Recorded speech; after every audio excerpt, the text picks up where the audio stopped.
बिस्मिल्लाहिर्रहमानिर्रहीम। Dear students, अस्सलाम वालेकुम। मुझे उम्मीद है कि फोर्स और प्रेशर के रिलेटेड जो भी लेक्चर्स मैंने दिए उनको आप पूरी तरह से समझ गए होंगे। जो पिछला लेक्चर था, तो इस पिछले लेक्चर में मैंने आपको प्रेशर एक्सर्टेड बाय लिक्विड्स के बारे में जानकारी दी। प्यारे बच्चों, जिस तरह लिक्विड्स कंटेनर के वालों पर प्रेशर एक्सर्ट करते हैं, इसी तरह गैसेस भी रखे हुए कंटेनरों के वाल्स पर प्रेशर एक्सर्ट करते हैं। चलो इस कंसेप्ट को समझने और जानने की कोशिश करेंगे। Pressure exerted by gases.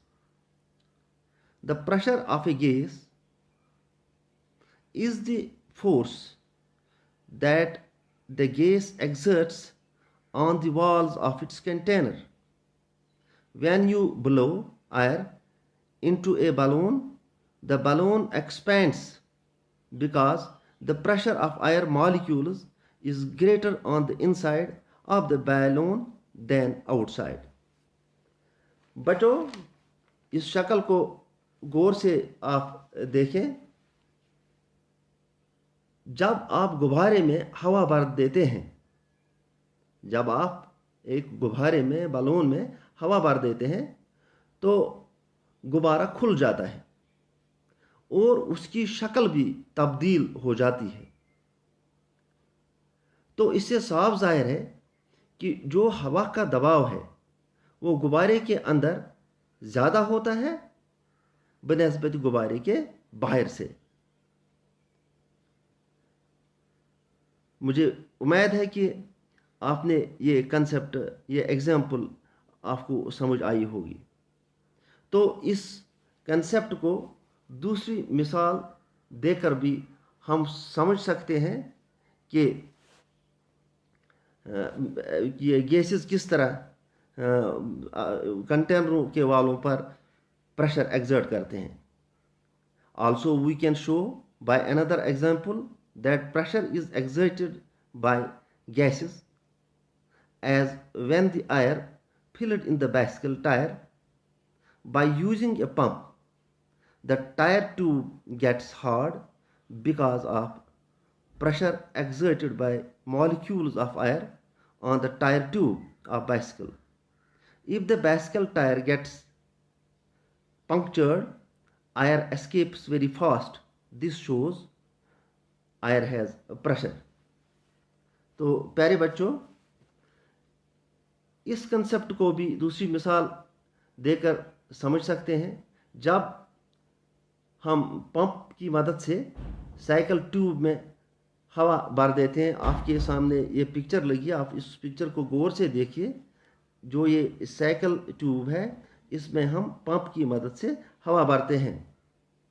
तो हवा भरने के बाद ये ट्यूब जो है ये पहले से बहुत हार्ड होता है, सख्त हो जाता है। और जब भी इस ट्यूब में छेद यानी पंक्चर हो जाता है और उसमें भरी हुई पूरी हवा फरार हो जाती है, बाहर निकल आती है। इससे साफ जाहिर होता है कि गैसेस भी प्रेशर एक्सर्ट करते हैं।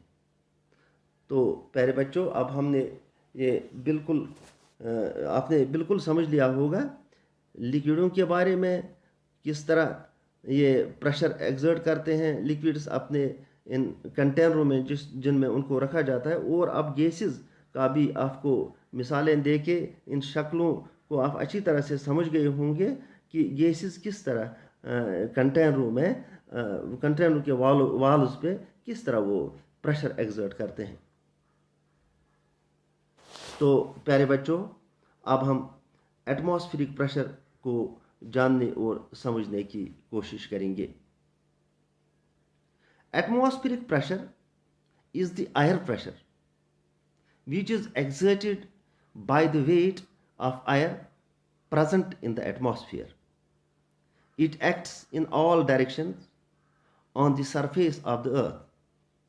The atmospheric pressure is maximum at the sea level.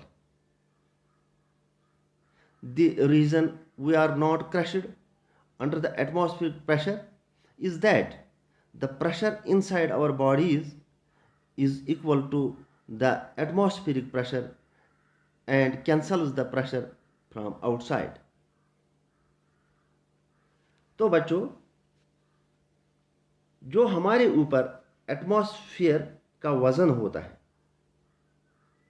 उससे एक दबाव यानी फोर्स यानी उसमें एक दबाव यानी प्रेशर जनरेट होता है, उसको हम एटमॉस्फेरिक प्रेशर कहते हैं।